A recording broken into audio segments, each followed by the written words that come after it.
Monsieur le maire, est-ce que vous avez pris connaissance du petit dossier de presse dans le Canada français sur la perte de biodiversité dans le Haut-Richelieu? Non. Je vous invite à en prendre connaissance. Il y a 2 pages là, au début du Canada français. Je pense que ça fait même la page 1. Là.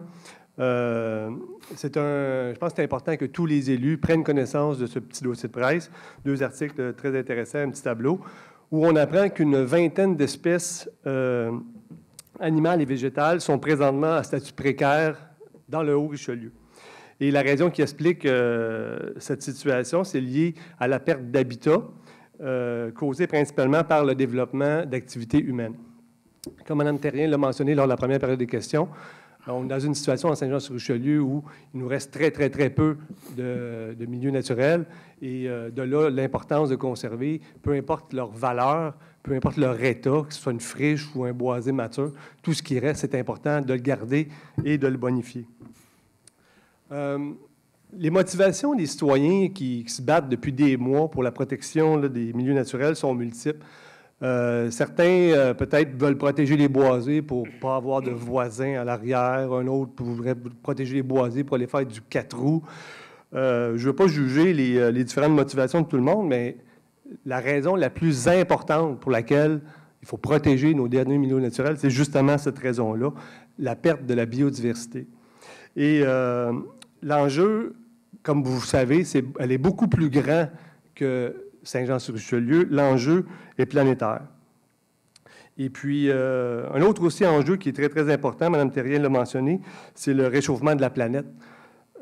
Malheureusement, notre développement sans vision des dernières années fait en sorte qu'aujourd'hui, Saint-Jean-sur-Richelieu est un îlot de chaleur, donc qui contribue au réchauffement de la planète. Donc, voilà les 2 principales raisons, à mon avis, pour lesquelles vous devez changer la façon qu'on développe Saint-Jean-sur-Richelieu. Vous avez, vous, en tant qu'élu, une responsabilité vis-à-vis les générations futures. On ne peut pas contrôler. Vous ne contrôlez pas ce qui se fait en Chine. Vous ne contrôlez pas ce qui se fait en Alberta. Puis vous ne contrôlez pas non plus ce qui se fait à Laval. Par contre, vous pouvez, vous, les élus, contrôler ce qui se fait à Saint-Jean-sur-Richelieu. Monsieur le maire, je suis extrêmement inquiet de constater que les projets de développement sur les terrains de golf à Saint-Jean sont toujours sur la table. Puis je suis aussi très inquiet de voir toutes les relations publiques qu'effectuent justement ces différents propriétaires de terrains de golf pour justifier leur développement de projets résidentiels. Le 5 mai prochain, les membres du club de golf de Saint-Jean vont décider s'ils vont vendre, oui ou non, leur terrain à un promoteur immobilier. Savez-vous quoi, Monsieur le maire? C'est vous, les 13 élus ici, qui décidez des changements de zonage et des projets de développement. Et si vous décidez de ne pas changer aucun zonage de golf à Saint-Jean-sur-Richelieu, bien, il n'y en aura pas de projet de développement résidentiel sur les terrains de golf. C'est aussi simple que ça. Donc, Monsieur le maire, je pense que c'est le message que vous devez lancer aux différents promoteurs qui font présentement de la spéculation de terrain. Donc, Monsieur le maire, ma question ce soir, est-ce que vous, M. Fecteau, vous pouvez prendre l'engagement que jamais vous allez entreprendre de changement de zonage sur les différents terrains de golf de la ville de Saint-Jean? Monsieur Laplante, ce que vous me demandez là, c'est, vous saviez, d'abord, je vais vous donner une réponse. Je vais clarifier quelque chose, m'en profiter, parce qu'il y a des gens qui circulent. M. Bessette m'a avisé de quelque chose aujourd'hui. Des gens qui circulent encore des âneries et des faussetés à l'effet que j'aurais signé un document, etc. Dans ce pas-là. L'engagement, je vais vous répondre. Je n'ai pas entendu ça, mais je vais vous répondre. Non, mais je vous le dis parce qu'il circule tellement d'affaires dans tous les dossiers, là. Je vais dire, mon défunt père doit se retourner dans sa tombe. Je suis habitué de hobby le chemin le plus court sur la ligne droite. En ce qui concerne les terrains de golf, OK, il faut qu'il reste des terrains de golf, là, qui est première des choses, à l'heure actuelle, encore à ma connaissance, le terrain de golf de Les Légendes, je pense qu'il a été vendu. Il n'y a personne qui s'est adressé à la ville. Il n'y a personne qui est venu demander de changement de zonage. Puis on n'a pas été adressé, puis on n'est pas à cette adresse-là. Ça, c'est d'un. Deuxième des choses, l'autre terrain de golf, l'ancien terrain de golf qui est à l'extrémité justement de la rue où je demeure, là, sur la rue des Échevins. Vous savez, il y a un monsieur qui a bâti ce terrain-là, il a vendu des maisons en faisant croire aux gens, OK, qu'il y aurait un terrain de golf qui utiliserait.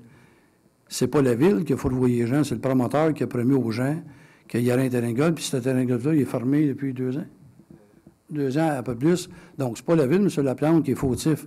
C'est le promoteur qui a floué en vendant des terrains. Maintenant, le terrain de golf de Saint-Jean, je continue, là. Je réponds à votre question. OK? Le terrain de golf de Saint-Jean, ça appartient à des actionnaires qui sont aussi des citoyens. OK? Et j'ai discuté avec M. Fontaine, qui est le conseiller du quartier tantôt. Je trouve ça dommage que le terrain de golf de Saint-Jean soit dans la situation actuelle, et j'ose espérer de tout cœur que les actionnaires qui sont là vont trouver une autre solution pour la viabilité de ce terrain de golf-là, au lieu de s'en aller membre au Pine Grove, qui est encore dans la ville de Saint-Jean. Donc, à l'heure actuelle, là, vous me demandez de dire à jamais, là, il n'y a jamais personne, moi, personnellement, je ne connais pas Lévis, fait que jamais, là, c'est pas une question. Ce que je vous dis ce soir, par contre, c'est que s'il y a des gens qui acquièrent les terrains de golf, puis qui ont oublié de venir voir la ville, puis qui ont oublié de consulter le conseil, ils risquent d'avoir des surprises peut-être très désagréables. Maintenant, ceci dit... C'est pour ça que je vous demande ça. Ceci dit... Puis je ne veux pas juger les motivations, non, mais je continue. Vous allez voir, là, j'arrive à la même place que vous pensez, là. Juste un instant, M. le maire, que des promoteurs ou un terrain qui va quintupler de valeur si vous changez le donneur. Je comprends que les propriétaires souhaitent ardemment que... Attendez un peu, je ne veux pas juger leur motivation. On n'est pas là, là. Mais vous, les élus, vous, M. le maire, vous devez donner un signal clair à tous ces gens-là qui font de la spéculation immobilière présentement pour mettre fin à tout ça. Et l'unique façon, c'est que vous vous prononcez clairement et que vous, M. Fecteau, tant que vous serez ici à la table du conseil, il n'y en aura pas de changement de zonage. Êtes-vous prête à prendre cet engagement-là devant nous ce soir? Ce que je vous dis, tout simplement, je peux te finir concernant le club de golf. Ma question, est-ce que vous êtes prête à prendre oui ou non cet engagement? Jamais, je vous dirai jamais, c'est pas quelque chose qui fait partie de mon vocabulaire. C'est tout ce que j'ai besoin de savoir, M. Fecteau. Non, en fait, savez-vous quoi, M. Leblanc, je vais continuer ma réponse pareil, parce que vous posez des questions en sachant, demandant un souhait. Mais à l'heure actuelle, le club de golf de Saint-Jean, là, c'est un terrain de golf privé, okay, dans lequel les citoyens, la part de payer ou être invités, n'ont pas accès, n'est pas accessible au grand public. Okay? Mon souhait, c'est que ce terrain de golf-là demeure un terrain de golf. Okay? Puis aujourd'hui, ça module tous. Le terrain, le parcours du CEF à Longueuil, les 18 trous, là, ça en vient pas mal moins nombreux. C'est plus des 9 trous. Les gens s'en font. Puis à partir de là. Donc, ce que je vous dis, conclusion, le mot jamais, vous ne l'entendrez pas de ma bouche, mais à l'heure actuelle, il y a une chose qui est sûre. Peu importe, à l'heure actuelle, on sait comment un changement de zonage, il faut que le conseil se procède, les gens ont un registre, etc. Fait que c'est pas demain la veille qu'on va essayer si jamais ça se produit. C'est ça ma réponse.